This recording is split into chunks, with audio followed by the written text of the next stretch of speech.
All right, welcome back. As promised, I'm joined now by my bae, Sonja Greenfield. I've been missing her. We haven't had her on this podcast lately. When we first started this, she was on a lot, and then she got busy. Mm-hmm. She got an awesome new job, and so I'm just happy and thankful that we were able to make this happen. Now, we were recording this. It's Monday, right, Sonja? We're recording. Yeah, it's Monday. Your girl Sharona is operating on 2 hours sleep. So with that disclaimer, we'll go ahead and dive right into it. I want Sonja, though, to tell everybody once again, because it has been a while, who she is. She is my sister, another one of my sisters at NFL Female. She is my co-host on our Tuesday night webcast, The Zone Blitz. Sonja, just tell everybody just a little bit about you. Okay, I'm Sonja. Like Sharona said, I am her co-host for the Zone Blitz, and Sharona's probably the best thing that's ever happened to me since my husband and my kids, because she's just amazing, absolutely amazing, and I love working with you. I love working with you. With you. It's so much fun. I think we have a lot of fun. I think we do. I'm always honored when you come calling and want me to be on the show. And like you said, life happens and we get busy, but I always love coming on the show. So it's a good thing that we're able to record this. It is. Now, you're a pediatric nurse, right? Yes, I'm a pediatric nurse practitioner. I work out of Mott Children's Hospital here in Ann Arbor. And yes, all go blue everything. Yeah. There was an interesting article on Jezebel. Sonja and I are going to talk about that. Here in a little bit. Dealing with that was a good one. Yeah, mentally disabled mother and losing her child and all of that. So, wanted to let everybody know that you are a nurse by trade, so you've got a special expertise and a mom, a special expertise in this area. So I'm really curious to get your thoughts on that. We do production notes. We generally speaking have an idea what we're going to talk about, but we never plan what people are going to say. So exactly. Yeah.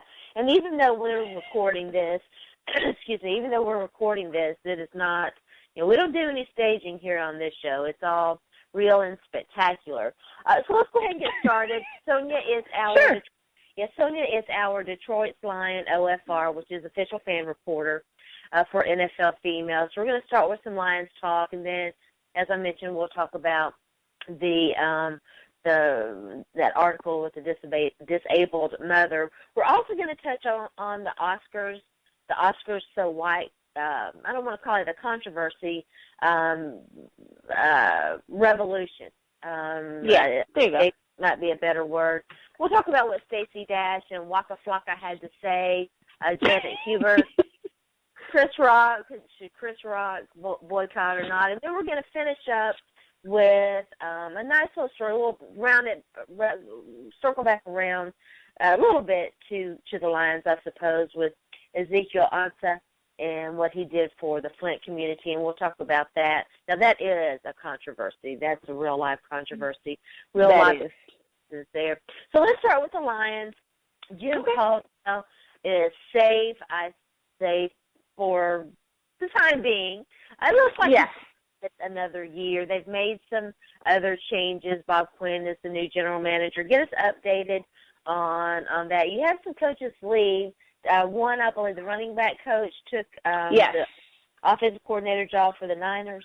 Yes, he did. And so then we got the Colts, one of the Colts' old running back coaches. So I think that's going to be good. We're making some changes. And like you said, Jim Caldwell is safe for now. And, I do kind of respect what Bob Quinn came in and did. And I think he really, got the feel from the players and just kind of asked around to see what, was going on and where the players' minds were. And everybody was in Jim Caldwell's corner.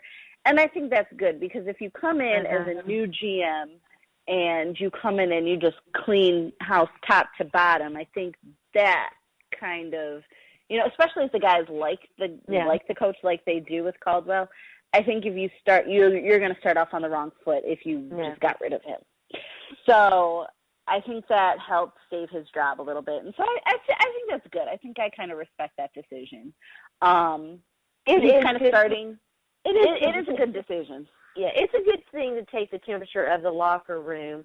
But I will say this. Now, even though Bob Quinn seems okay with Jim Caldwell right now, the tendency for general manager, they always want their own guy. So I suspect that he's definitely on a probationary period with Quinn, don't you think?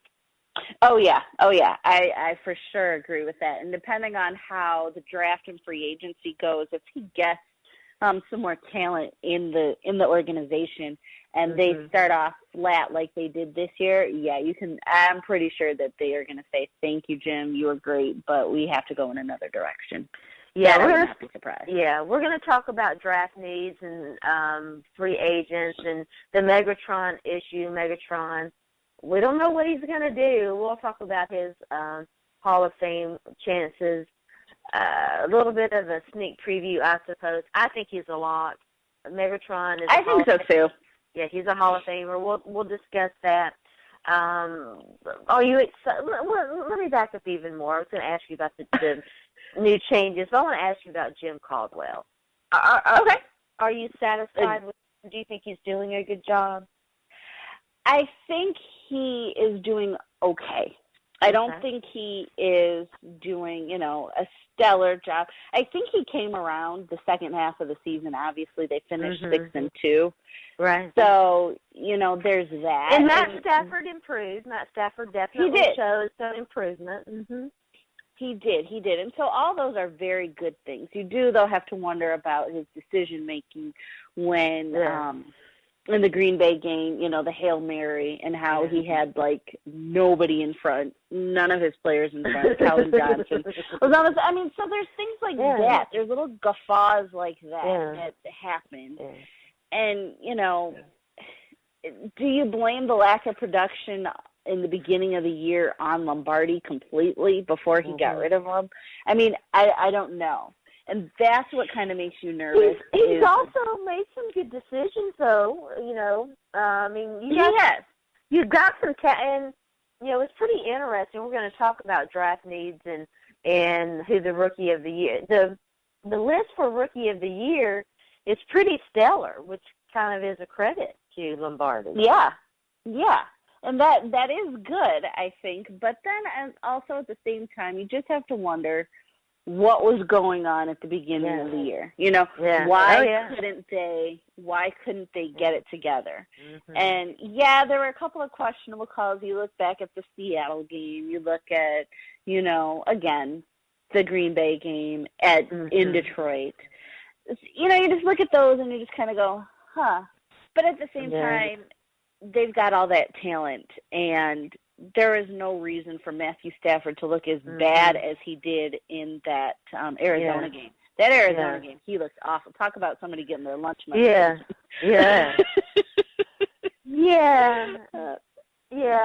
It's it'll be interesting to see how Matt Stafford looks next year.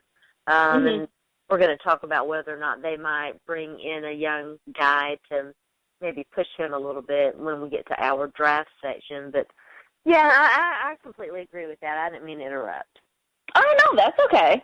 So, I think that overall he's a decent coach, and I think that he can get the best out of these guys, and, these guys actually are going to have to perform for him game in and game out next year. And if they don't, I'm going to blame the players if he gets fired. I'm going to completely blame the players because that they can do better and you've seen better. And so if they can, if they're not putting in the effort and doing what they need to do, then it's all on them if Caldwell gets fired. Yeah. It's going to be very interesting. What are your expectations for next year? What do you think expectations should be for Jim Caldwell and the Detroit Lions? I say at least over 500.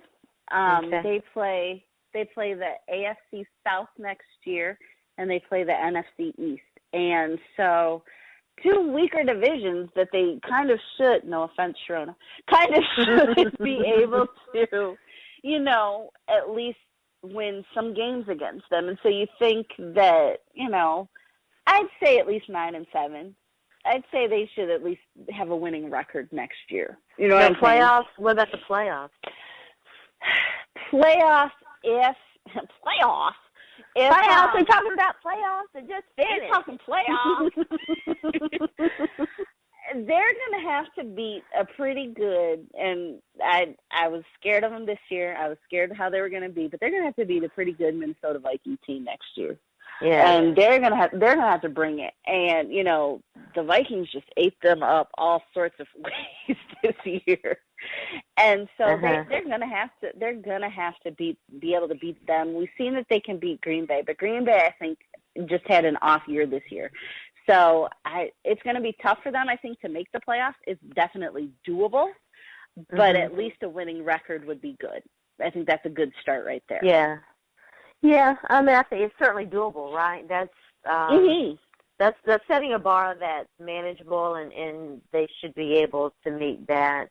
Where did they go again this year? 6-10, was it? It was 7-9. 7-9. Okay. Very good. Now, we talked about Megatron a little bit. We don't know what he's going to do. He's not happy. The R word has come up. I don't think he's going to. You never know, though. Barry Sanders retired on us. I was about to say, Barry Sanders just did. So, yeah, you never truly know. Went home. He did. I'm done. I'm going home now. But this is anyway, go ahead. He could retire, and I kind of see where he's coming from. I think that he is injured somehow, some way. I think he's injured more than what's being led on to for to the fans and things like that. I think there's something bigger going on because you just don't have that kind of down year. You know what I'm saying? It's just weird. So I think he's a little bit. And it was like they pretended like he wasn't even there. Like, we can't go to Calvin. He's not there. Like, right. So you have to wonder what was going on. Exactly. So that's why I'm thinking he's a little bit more injured than what he was letting on. And maybe we'll find out some more during this off season, but I don't know. I think he's a little bit more injured. And maybe if, kind of having a quote unquote down year or a year off, maybe that helps get him a little bit more, feeling better. Yeah. And if he is able to rehab and feel better in the off season, he might have a pretty decent season next year, I hope. Yeah. Bless his heart. Matt Stafford is an enigma to me. And he's a gunslinger, very much in the sense of he reminds me in a way, his gunslinging ways, of Brett Favre. Yeah. Which while it's fun to watch, can shorten the lifespan of a wide receiver. And Calvin's had to put his body on the line to catch some of Matt Stafford's more, wilder throws and stuff. And, exactly. I got and I think you and I have talked about this on the Zone Blitz. I know we've talked about it via text. Listen, you guys, if Sonja and my text messages ever got released, it would be just awful. We're in trouble. Maybe someday we'll punish a buzz. Sharona and Sonja should. Oh, we should. I think that would be great. Because they are, listen, we're superstars on text. On iMessage, let me tell you. So, but yeah, I got the impression, I think Sonja did too, that Megatron just wasn't all that happy with Matt Stafford this past season. I don't think so. I don't think he was as happy as he could have been. And again, I don't know if it was the whole Joe Lombardi thing, and for whatever reason, Joe Lombardi not calling more plays for Calvin, or if it was just because that in the beginning, that's really when I think Calvin was looking like, seriously, I signed up for this again. This is how y'all do me. I know, you feel bad. I do feel bad. You feel awful for him. I mean, honestly, you just kind of wish sometimes that Belichick would just come and pick him up and say, come on, let's just get this Super Bowl real quick for you. Some days you do feel that way. But also at the same time, I don't know. Good things happen when you throw to Calvin Johnson and use him in your game plan. Bottom line. And if you're not going to use him, then what's the point of having him? He's a Hall of Famer. Go to him. Yeah. Go to him. Yeah. He is amazing. He's 6'5". I was just getting ready to look at the stats. He's 6'5". He ran his 40. Listen, you guys, 6'5". He ran his 40-yard dash at 4.35 seconds. That is amazing. That's fire. Yeah, obviously played for Georgia, for Georgia Tech, and Georgia Tech. Yep. It's just fantastic. And let's pull up his stats right here. See what the man's stats are. In his career, he has 731. He's played 135 games, 731 receptions for 11,619 yards. He's averaged 15.9. I guess that is yards per game. No, that can't be. I'm not sure what that is. No, here it is, 86.1 yards per game. Oh, so that must be per reception. This is where my foggy brain's coming in. 15.9 yards per reception. His longest was 96 yards. Let me see, he had that twice. He had a 96-yarder in 2008. Where's the other one? Well, I don't see it. It's somewhere on here. Okay. Anyway, and he's also got, he's got some rushing yards too. Let's see what those are. He's got a few. A few, 167 rushing yards. Not a lot, but a few. Exactly. And let's see where he stands. Let's put Pro Football Reference. See where he stands. I love Pro Football Reference. Oh, I know. It's just so great. Yeah, let's see. In terms of where he stands with other wide receivers. We'll try to get that up here. I wanted to look at his touchdowns, too. How many touchdowns does he have? Because, the voters like to look. That was where he was a little deficient, right, was in his touchdown ratio. Yeah. He's got a whole bunch of yards, but, it's the touchdowns that kind of gets him. He has 84 career touchdowns. Looks like 508 career points. It's he's made All-Pro basically every year. I was about to say every year. I think he didn't make All-Pro. Yeah, he didn't make it into this. It's not showing 2014, and of course he's not going to make it this year either. Right. Didn't make it this year either. So. It's kind of, he's certainly got the impressive resume there. Oh, he does. He does. I think, though, I do a radio show every now and then, and me and the co-host just go back and forth because he feels as though if you don't have a ring, you don't belong in the Hall of Fame. Oh, yeah? Yes, that is his staunch belief. And he and I go back and forth all the time, and I just love to do it, too. Uh-huh.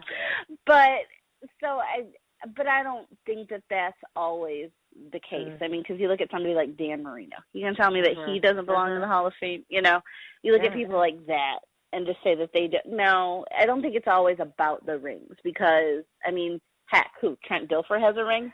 There's there's only one team to get a Super Bowl every year. Now, they've had the 50th, we're at the 50th anniversary, so there's been 50 of them. But, yeah, you're right. That's a hard mark to make. And there are a ton of players in the Hall of Fame who don't have a ring. Exactly. And that's okay. Because if they're good, if they're the best at what they do, then you go to the Hall. You go to the Hall because that's just what you do.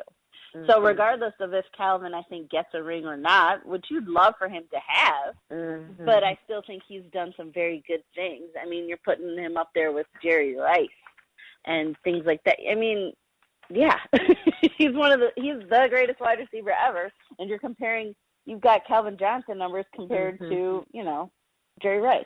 He's got to be in there. And I'm not just being biased, Edith. Yeah, there are people who think that he's the second best wide receiver to ever play the game, but outside of Jerry Rice, of course, is Mhm. the best to ever do it. Let's see. Here's where does he rank? Let's pull this up and see where he ranks. It's it's a numbers game. Mhm. Oh, this is pretty subjective. We'll get the numbers and put them out there. Let's go ahead and I would think that he's a Hall of Famer, and it's notoriously difficult though. Some really great wide receivers had to wait, to get in there. Yeah. And there's still some guys, waiting. I was about to say there's still some guys. Is Marvin Harrison getting in this year, or is he? I don't. I'd have to. I don't remember who is actually on the list this year. I'll look that up while we're chit chatting here. Okay, that's fine. But yeah, there's a backlog of wide receivers, and for whatever reason, it takes them longer time to get in there. And I've never truly fully understood that. Yeah, I haven't either. Here we go. I don't think that let's see here. Here we go. La la la la la. Pro Football. That's the wrong website. Oh, Kenny Chesney's performing, it looks like. Oh. Yeah. How cool. Yeah. Well, I'm finding the semifinalists with. I'm not doing too good. I am Pro Football. But to say who are the semifinalists at least? Because I think they're going to announce the finalists when? Before? Uh-huh. All right, here we go. Okay. Brett Favre is plastered all over this, and they've changed their website a little bit. Hall of Famers, class of 2016. Here it is. All right. Here are the finalists. Eddie DeBartola Jr. Okay. Kenny Stabler and Dick Stanfield. These looks like, let's see. Click the image. Okay, I've clicked the image. Morton Anderson, Steve Atwater, Don Coryell, Terrell Davis, Tony Dungy. Oh, yes. Yeah, Alan Seneca, Brett Favre. Yes, here he is, Marvin Harrison. I thought that he was, but I didn't want to say. I thought Exactly. And John Lynch. I appreciate. John Lynch is on here. Oh, yes. And the other guy, the other wide receiver is Terrell Owens, who and Kurt Warner is on the list. Mm-hmm. Yeah. So we got a good list. Yeah. It's a very, very, very good list. Will be fun. Are you going to try to make it this year? I'm going to try. That's it's right around the time of our family trip to Hilton Head. So we might detour there first and then head on down to the beach. But we'll see. I had a great time last year. It was so much fun. I know. I'm so sorry I couldn't make it last year. I'm going to try to make it this year for sure. Let's go ahead and talk about now. We don't know what Megatron's going to do. Who are some of the other free agents for the Lions? Let's see. So, big one right now is Haloti Ngata. He would like to stay in Detroit. Negotiations with him are very quiet. I really haven't heard too much other than the fact that he just wants to stay. Yeah. Another task, even though they're not free agents right now, is going to be getting Ziggy Ansah re-up and Darius Slay. I think getting those two should be the next priority to get them re-up, even though they're not, like I said, free agents right now. Those are two guys that I think should be priority on Bob Quinn's list to get locked up next. They need to be locked down. It'll be interesting. I think so. It'll be interesting to see what Ziggy Ansah wants and what expectations he has. That could be a very. Do you still have dead money from Indominus Sue? I do believe so. I can't remember how much. I have to look that up, but I can't remember how much. I think there is still some dead money floating around from him. Yeah, I'd say you probably did. Yeah. I mean, we are tied up a little bit financially, and hopefully with the new president and GM, they can kind of wiggle things out, get some wiggle room in there so that they can sign some guys in the off season. But cool. Those would be good things. And at least now knowing what's coming down the road, I think this management team might be better equipped to handle that type of thing. Yeah. So that would make me feel good too. Yeah. Yeah. What about draft needs? Who do you think, what should they be looking for in the draft? What positions are positions of concern right now? I think the biggest draft need is another O-lineman. I think our O-line needs to be a little bit more shored up. And so I think Laken Tomlinson did a good job. He did a good job. I think he came on as the season progressed, but I still think we need some more bodies in there. Let's see, who else? What else do we need? Another defensive tackle, I think somebody on the D-line for sure to kind of help, because even though, if we do re-sign Haloti Ngata, he is still getting a little older, and so, fresh blood, bringing somebody new in. Mm-hmm. And wide receiver, got to have some. Yeah. That might not be your first draft pick, but I do think wide receiver needs to be addressed. And like you said earlier, quarterback.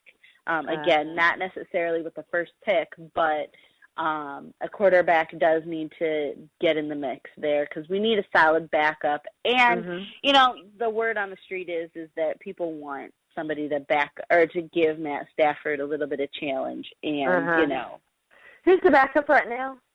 Dan Orlovsky. Yeah, that's what I thought. Dan Orlovsky. Yeah, nobody that's exactly. Nobody that's putting the fear of God into Matt Stafford right now, so that's okay. But I think if we're able to get, somebody coming out of college, even like a Connor Cook, but I don't think he'll be a backup right away. I think he might actually start, depending on a franchise that he goes to. But somebody like you said to kind of give Matt a little bit of a push, but then also to be a solid, reliable backup. Who did you, I'm pulling this article up, who did you think was the Rookie of the Year? You mentioned the offensive lineman. Oh, gosh, who did I select? I selected Quandre Diggs. That's what I picked. A lot of people did. He was overwhelmingly he's a defensive back, right? Yes, he is. Defensive back. I think he kind of came, the defense really did, they were the ones that really just kept us for the most part in games outside of the Arizona game. But I think the defense really did kind of step up. They were kind of, looking lost without, they don't have DeAndre Levy. We got rid of Fairley, we got rid of Sue. So the defense kind of had to, get themselves together. And thank goodness Terrell Austin is there because he has done a very good job. And, were you concerned that you were going to lose him? Oh, yeah, I was concerned. But then, I don't know, now since this is his second year that he's kind of gone through those types of interviews. So, again, I don't know if he just needs to develop more or something like that, or if he's just, and I hate to say it, but if he's just like a Rooney Rule interview or what. But either way, I'm glad to have him back, and I don't want to give him up just yet. I think he'll eventually get that. I think so. I think so, but I think right now I just want to keep him, and I'm glad to have him. But I think, the next step is just if we're able to get a healthy DeAndre Levy, which, again, we really don't know what happened to him. All we heard was a hip injury, and that was it. We've heard rumors about him because he travels. He's a very exotic kind of, eccentric kind of guy, so that's kind of cool. But he's gone to like the Amazon and things like that. So there was rumors that he picked up some funky foreign parasite or something. Oh, yeah? Yes. But nobody knows. Nobody truly knows. So hopefully he'll be back next year nice and healthy. And him and Quandre Diggs. Darius Slay actually, started off a little shaky, was talking some talk, wasn't able to back it up, but towards the end of the season, he came on and did pretty good. did very well, I think, Aaron Rodgers was like, yeah, we're going to test him, throw balls at him. And he did a very good job.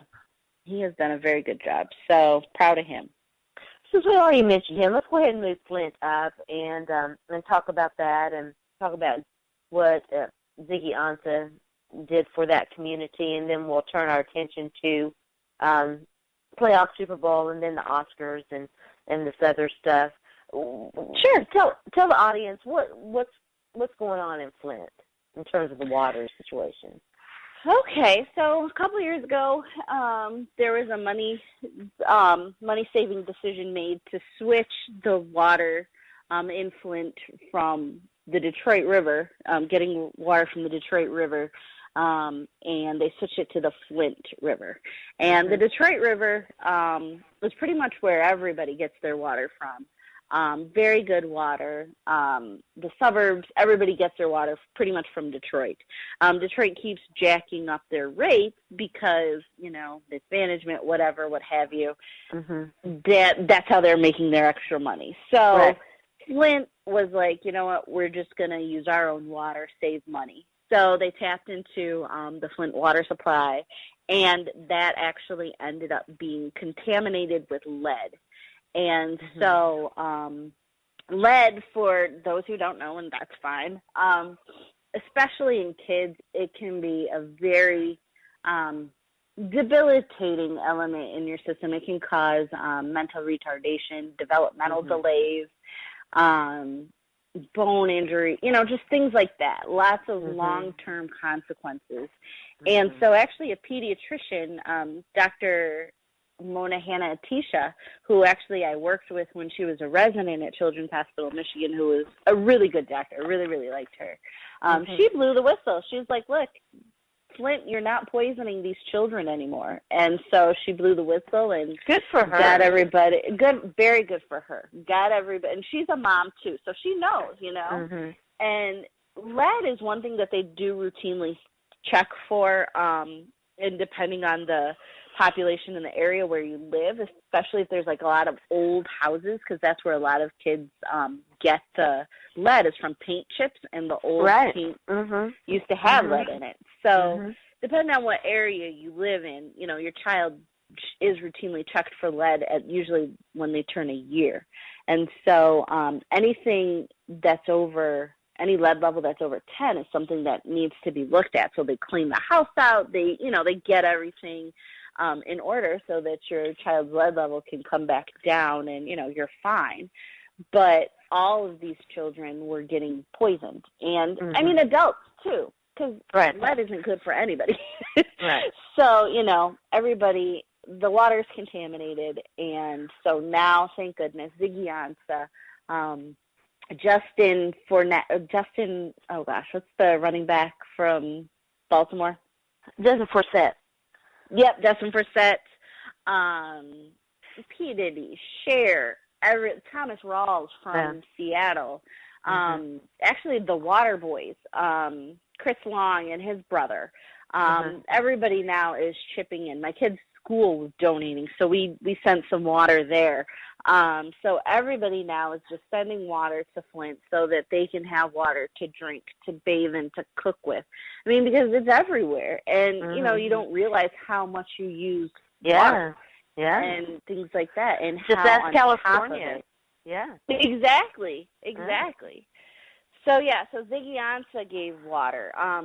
Tons of people are just donating just money and fresh water and water filters. That's another thing. Water filters are good just to filter all that crap out of there. So is there not any way to fix that, to fix the water, during the testing and decontamination process to remove the lead? That's a good question. I'm not 100% sure what they're doing. I think they finally went back to Detroit Water and and also I think it was an infrastructure as well. I gotcha. The pipes and things like that. I think that there's going to need to be a huge overhaul of the Flint water system. Yeah. So I think that's part of it as well. So it's a whole cluster. You know what? Yeah, it is. It sounds like it. It is.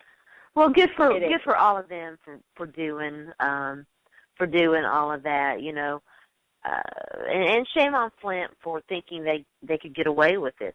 I mean, surely they knew, you know, and did it anyway. Exactly, and so that's also another thing that's come up. Michael Moore, you know, the film maker, right. he's from Flint, and he's, you know, he's like, he's calling a lot of attention to it and saying, you know, had this been an act of terrorism, you know, had this been like, you know, ISIS or something like that, we'd be all up in arms, like, you know, terrorists poisoned our water. But meanwhile, infrastructure, government, our own government is doing this, and it's not a big. I mean, it's a big deal, but it took so much for this to come out, and for, you know. So then they're going to start with congressional hearings and things of that nature to find out, you know, who knew what, when, and why wasn't anything stopped. So, you know, they could be faced with a lawsuit down the road if there's not already one, you know, in the works. Oh, for sure, especially, you know, just for that, I think. And then also, what about the long-term effects on these children? You know, they're going to potentially have, you know, school issues all their life, you know. It's really sad. It is. It's very sad. It's morally reprehensible that they would do something like that. It really is. Anyway. So, let's talk about some happy stuff. Playoffs. Yes, let's talk happy. Depending on, you know, which team you root for, I suppose. It was a great weekend for football. It was. The AFC championship game, Patriots, Broncos, possibly the last time we'll see Peyton Manning-led team compete against a Tom Brady-led team. Did you get a chance to watch that one? I watched some of it. I think I watched most of it on Twitter, and then I think towards that's the always end of the best place. It is. Twitter, I'm telling you what, Twitter has the best analysis, like, right then and there. I love it. It's the best. It's so cool. So I think I watched most of it on Twitter, and then I watched, I watched, like, the end of the fourth quarter and stuff like that, and Tom Brady was amazing. He did some amazing things. I mean, that touchdown to Gronk towards the end, things of that nature. But it was a very good game, but he got his lunch money taken. Denver's defense came to play. Yes, they came to play, and that was good. That was amazing. Their front seven is so fantastic, and you know, Von Miller, DeMarcus Ware, they are just such a great tandem there. Malik Jackson, former Tennessee guy, and who's the other guy? He's got the tattoos, and Wolf. Yes. They were good. It was a very good game. They made Tom Brady look average. Yeah. They made him look average. Yeah, but they did make some spectacular plays. You're right, and that Brady found Gronk on a few, 2 or 3 really incredible plays to to make it a good game there toward the end. It was it had an incredible finish. Oh, it was. It was so good, and you know, I read something somewhere, and it just said, you know what, just for this game, can we not talk about, you know, who's GOAT, who's this, who's that, and just appreciate what we're seeing? Yeah. I mean, we're seeing 2 of the greatest quarterbacks of our generation, you know? Yeah. And I'm glad that I got a chance to see that again. Yeah. And like you said, hopefully probably for the last time, but you never know. But I'm glad to see Peyton. You never know. But I'm glad we got to see Peyton. You know, a lot of people weren't giving Peyton and the Broncos, you know, much of a chance, and they jumped out pretty early. And did the Patriots ever lead? No, I don't think they did either. Yeah, so I don't think they ever led. Yeah, that was a really great game as opposed to the NFC Championship game. That was great for me because I was there and I was having a good time. You were there. You had fun. Yeah, it was fantastic experience. the Panthers. Bank of America Stadium is really nice. And had you ever been to Bank of America? I had Stadium not before? been. No, I had not been. And once the game got out of hand, I was able to spend some time observing and watching the fan experience and stuff. And it was pretty neat. So I definitely enjoyed it. But I want to ask you, did you see much of that game? I did. I think then when it started to get to be a blowout, we changed it, but we came back and forth to it. But it was a good game too. Now, Cam Newton is fun. Was he as fun? Yes, he was. It was fun to watch him. I want to ask you this. Sure. It was hard for me to say this, but I felt like Carson Palmer, and I know that the team didn't help him enough. I completely agree with Uncle Bruce Arians there. But I thought that Carson Palmer had a dreadful performance and was in large part responsible for why they didn't win. I will agree.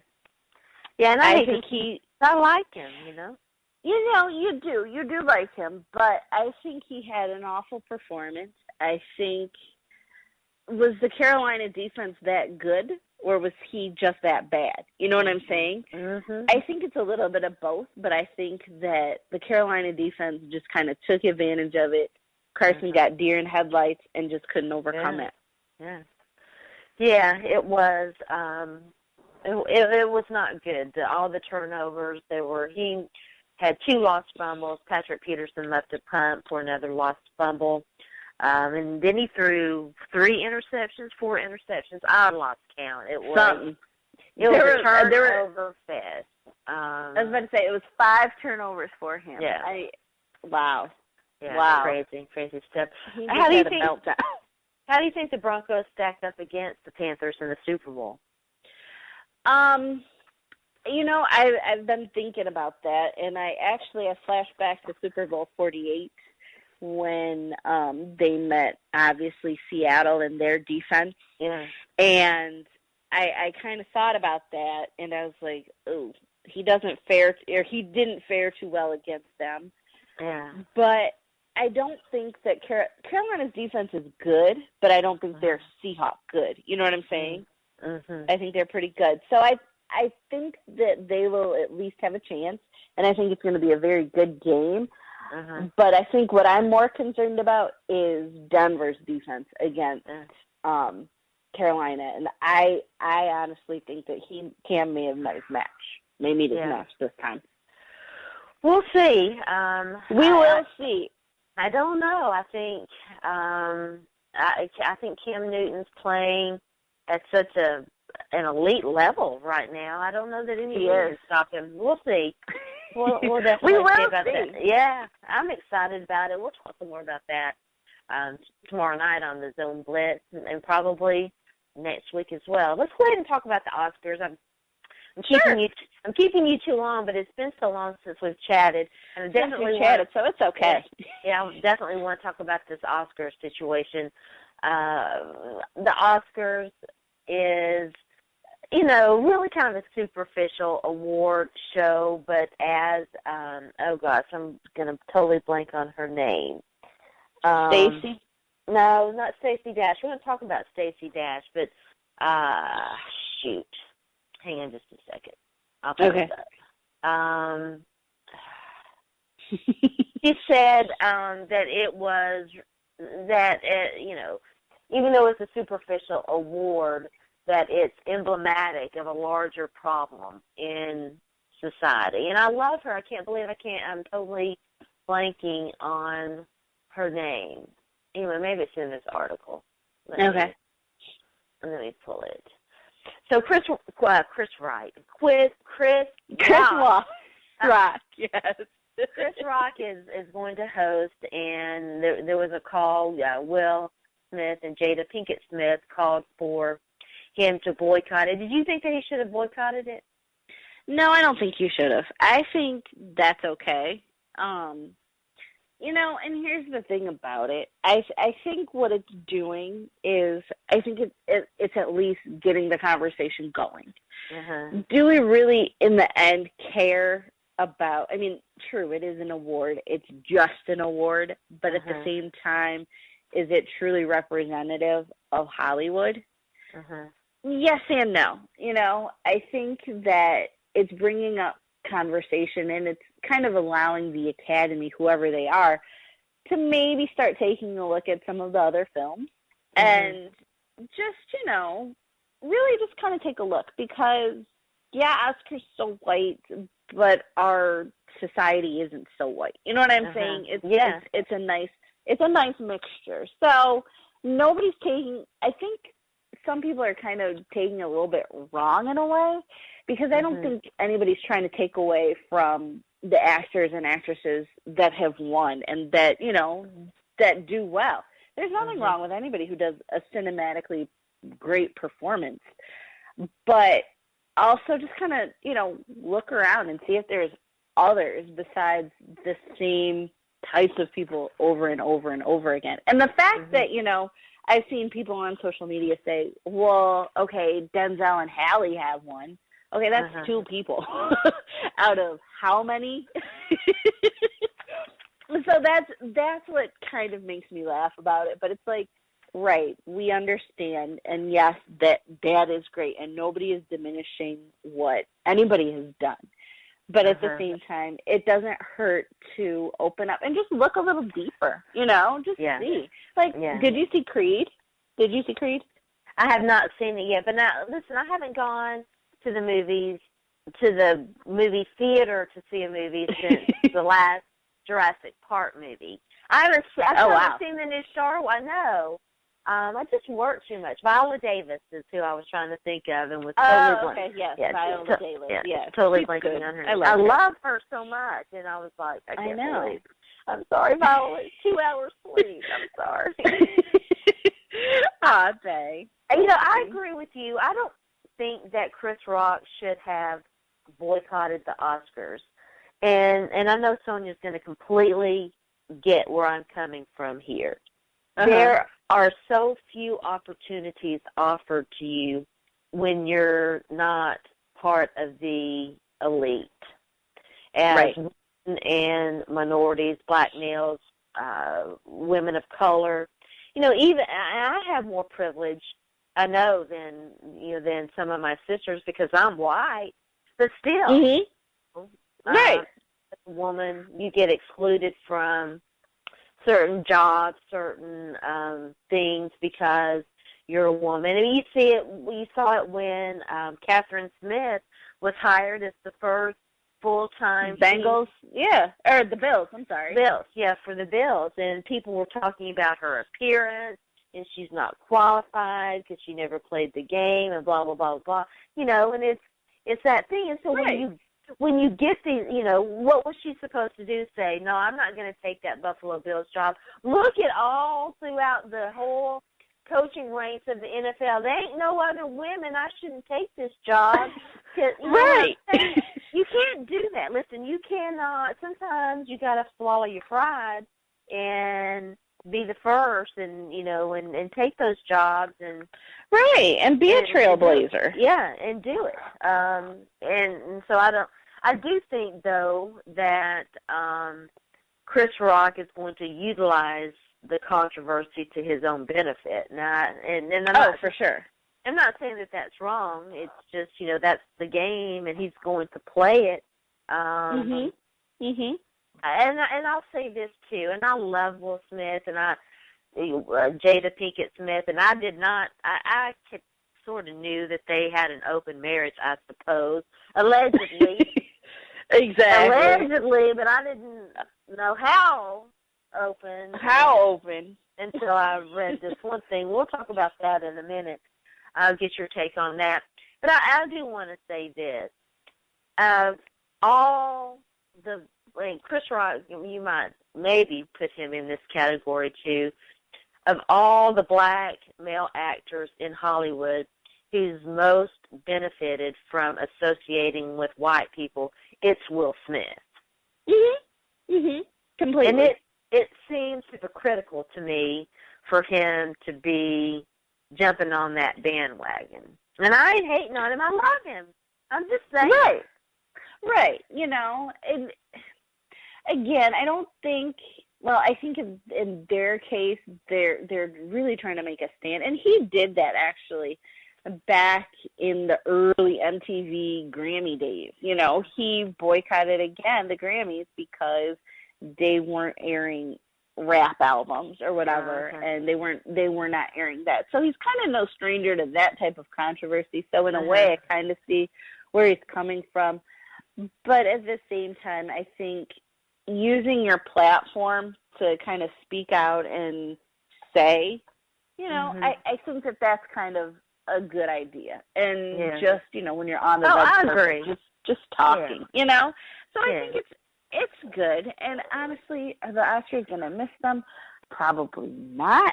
You know what I'm saying? They're just, well, we know concussion ain't going to win no awards, right? No, not at all. Well, this is a great way to segue into. So, what did you? I didn't know. I guess you know.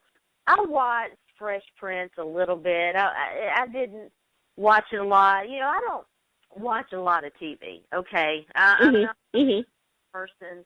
I don't have cable in my bedroom. I Netflix and chill a lot. And Sonja knows nothing wrong with it. I'm a huge. I get some free time, which ain't a whole lot. I'm hitting the gaming, you know. That's right. So I was not aware that there was really any major beef that accumulated during that show until a couple weeks ago. Auntie Viv has some rather harsh words. Shut us up here. Tell us all about that.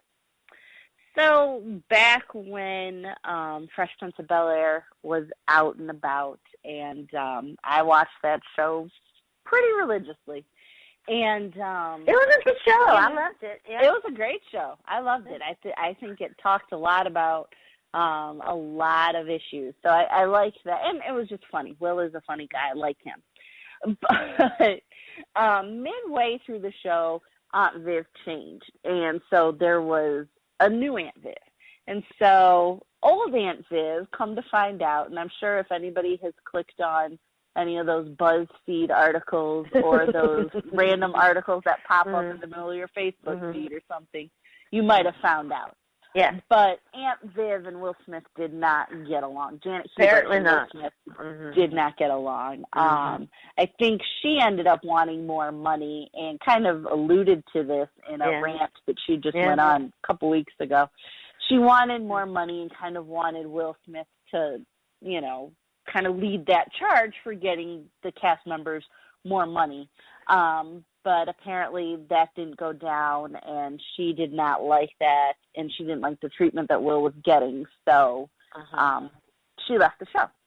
And they were on bad terms. And, you know, one thinks that time heals all wounds, but apparently not. She's been nursing, she's been nursing that wound for a long time. Yes, sir. And she just let him have it. She went on a rant last week or the week before in response to Jada's Oscars So White. And they're live. She let them have it. She did. She did. Certainly did. And okay, there was bitter. There was bitter in her heart. You could hear it. You could just feel it. It just oozed. Some of her points were on point, but she was being bitter. Yes. Some of her points were good. It was a little petty. She was being a petty crocker. Yeah, I was about to say. Then she went down to old Pettyville, and that's when she lost me, when she went petty with it. So I was like, okay, Aunt Viv, you're just feeling it, but you and your feelings right now, but you got all up in them. All up in there. Oh goodness, she got all up in there. So I'm sweating just thinking about it. Oh, I know, right? She had a couple good points. Again, with you know, in the end, they kind of don't really care. Nobody cares.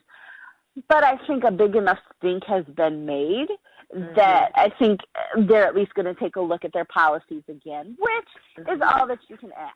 You know, of course, Kevin Hart's not going to get an Oscar for the movies that he makes. You know what I'm saying? Because he's a goofball. Yeah. And that's all there is to it. But at the same time, should he do a role that's completely out of character for him or something like that, you would expect to see, you know, some sort of consideration. And again, I take you back to Creed, and that was a great movie. I wasn't like a huge Rocky movie fan or anything like that, but I really liked that. I really got into it, really felt it, and I thought that the performances in that movie were stellar. But the only nod that was given was kind of to the white just guy. to Sylvester Stallone. And again, not that he doesn't deserve it at all, but why not look at the entire cast? Because the movie was more than just him. You know? So I think that the dialogue is being started, and I like that. And that's all really, in the end, you can ask. Is that dialogue be started? Hey, Sonja, hang on just a second. We're going to take a quick break. When we come back, we're going to finish up this Oscar talk with Sonja. You're listening to Back Talk with Sharona, so stay tuned in. All right, so we're back, and we're going to finish up this, because I did want to talk to Sonja about Stacey Dash. We cannot get out of here without Sonja and I talk. And listen, and I said this on the show last week. I think you got to listen to what Stacey Dash had to say, because as inartfully and incompletely and messily as she did this, I think that there's a legitimate point in it. So Stacey Dash came out and said that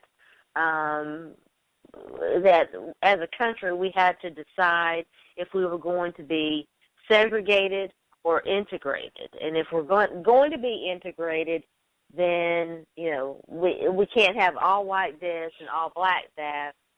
And she went on to say that we needed to do away with BET and the Essence Awards and some other exclusively black things. Well, the problem with that, of course, is that the problem is the problem, and the problem is that the Oscars are so white because of white privilege. And you can't. It's putting the horse before the cart. The cart. Exactly. Well, I got that so reversed. But you know what I'm saying, right, Sonja? Right. I see exactly what you're saying. I know what you're saying. So I guess, and I think my question is, and I would pose this to you, Sonja, are we ever going to get there?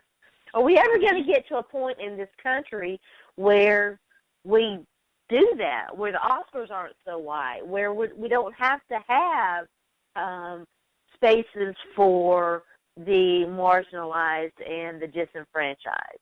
I think that's the question to ask. That's a very good question, and as of now, I don't see that happening anytime soon. I don't either. I really don't. And I think it's just more so, would we love it if, you know, equal consideration was had for movies and, you know, songs and actresses and things like that? We would. But at the same time, that's why they have things like BET, so that we, in NAACP Image Awards and things like that, so that African Americans, marginalized individuals, can feel, you know, can say that, yes, we recognize you and we see that you're doing stuff. And that's why we have institutions and things like that, because honestly, black people need to feel, and gosh, people are going to come at me because, well, we don't need to feel. No, but that's why we have these things, so that we can recognize our own. We need to feel special.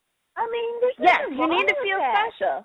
And there isn't anything wrong with that. And I think that should the Oscars be more inclusive, should Grammys be more inclusive, whatever, then I think you can start to do away with things like that.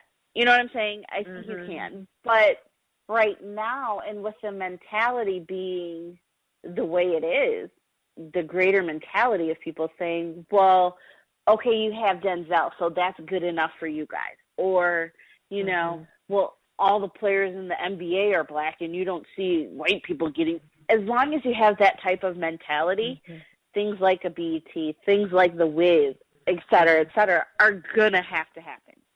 It's it's just going to have to be that way. It just seems, maybe it's a pipe dream. I wonder if this country is ever going to be colorblind. I don't know that because we still play, and I think Sonja and I have talked about this. It still goes on within the black culture with the whole light dark skin thing. We still play as a society. We still place a lot of emphasis on skin color. We do, and it's not going away anytime soon. And I hate, because I really try not to get into the politics too much.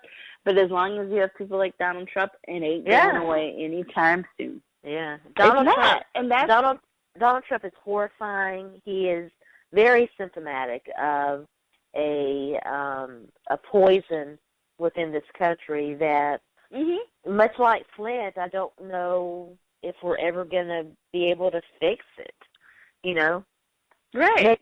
Maybe we're just applying, we're shipping in water and, tapping in other sources, but are we ever going to get rid of the lead? I don't know.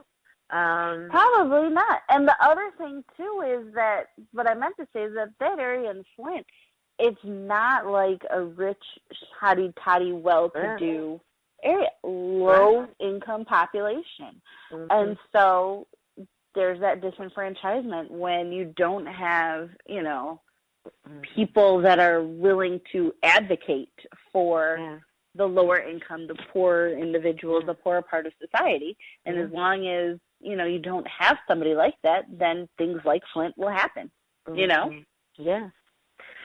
Yeah, it's really sad.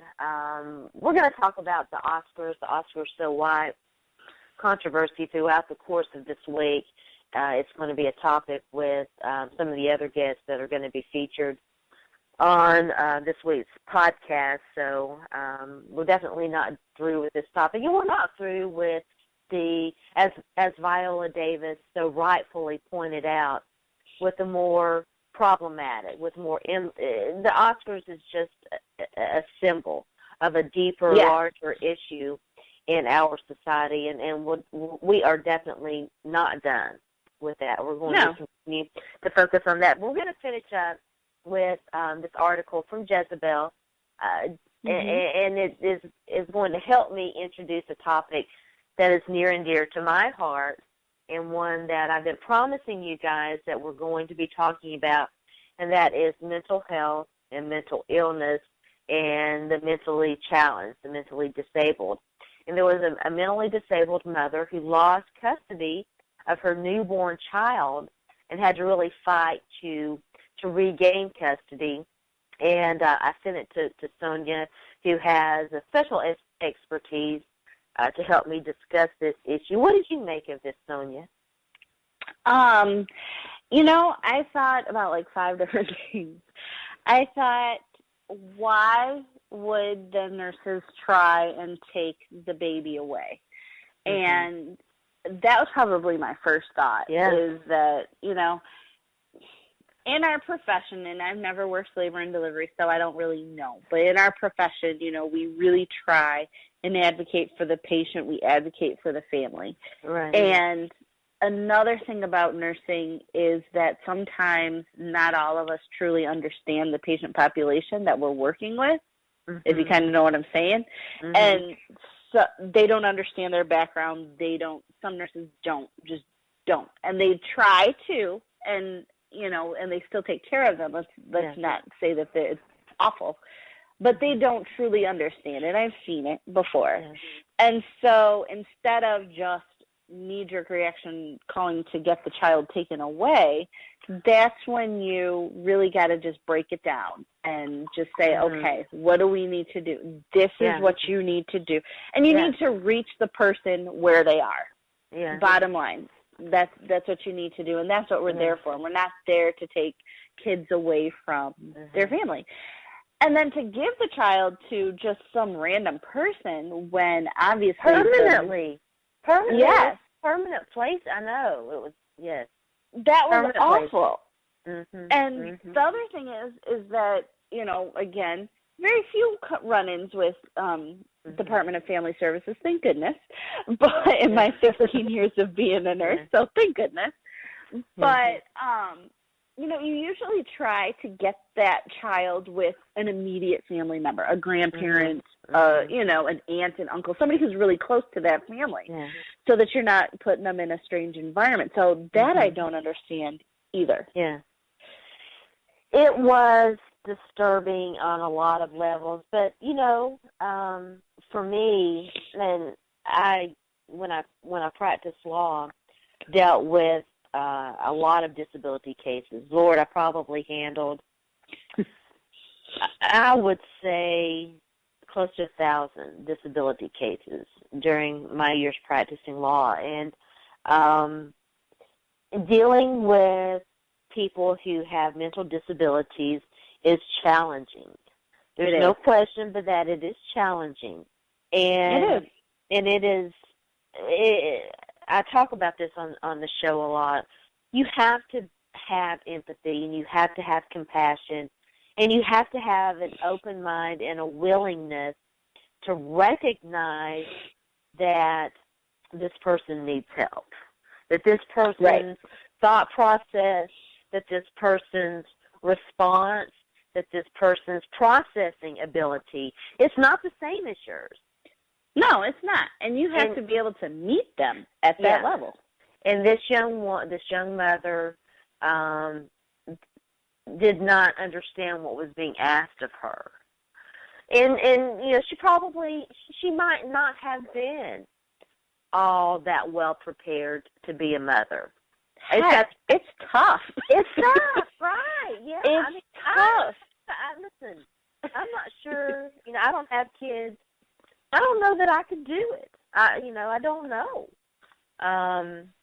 You know, it's a tough thing. I do know this, and I wanted to say this. I mentioned that in the final word. I'm going to be talking about my trip to North Carolina, to Charlotte, and the fan experience and all of that. And I definitely have some thoughts on what I would do as a mother in terms of some things. But, you know, but on the flip side, these DHS employees are overworked. They're not prepared. It's definitely, you know, it's a balancing of interest. You want to do what's best for the child. You don't want the child to be in danger to not at all. Not be taken care of. And this young woman was not, it does not appear that she was ready to take care of that child. She needed some resources offered to her to help her get there. She's not exactly. Listen, and she may be mentally disabled, but there are a lot of young women without her challenges who are not prepared to be mothers. And they need, seriously, they need help. And I've seen actually a few times where they have like a helper or, you know, somebody that will go with you to your doctor's appointment with the baby, you know, just help out during the day. And this is what you need to do right now. And this is, you know, this is how you bathe the child, things like that. That's all she needed. That's really all she needed. And they failed her. They didn't give her that help. They just took the baby away, and that's wrong. Yeah, fortunately, the story has a happy, well, you know, as far as we know, at least up to this point, a happy ending. She was able to regain custody of her child, but it was heart-wrenching reading, you know, what she was saying to these people who took her baby away from her, you know, and how she could only spend an hour with the child. I mean, it really is. We'll tweet out the link to the article. Very interesting situation. It's, again, people with disabilities, people with mental challenges, we've got to be compassionate. We've got to be open-minded. We have to understand that we might all have differences, but deep down underneath, we all have the same wants. We all have the same dreams. Exactly. Same desires. We really are more alike. If you focus on how more alike we are rather than our differences, I think that you'll find that you can find that compassion. You can find that empathy. you can reach out to that person and you try to understand them a little bit better. Exactly. Yeah. Exactly. Sonia, I've kept you way too long, but I really appreciate it. Again, I have enjoyed chatting with you. It's always, listen, I could talk to Sonia for literally days on end. Exactly. Days on end. Tell everybody out there where they can find you on social media, find your writing, and give a big plug to our great show on Tuesday night. Oh, yes. So you can find me on Twitter at mom, 2, 3, RN. You can find me talking about Lions, Michigan football, well, Michigan anything, and just anything, any and everything. So just hit me up. I love it. She's a great follow on Twitter. Thank you. On Tuesdays, you can find me and Sharona on the Zone Blitz, where we talk NFL football with our NFL female sisters, and we just have a good old time. So you can find me there. I write for NFL Female, though it's kind of slapped recently, but that's okay. Also writing for Pro Football Central, and I write for the Lions there too. So you can find me there. All right. Well, thanks again for joining me. Have a very, very, very great night. Thank you for having me. All right. Okay. Good night. Night-night.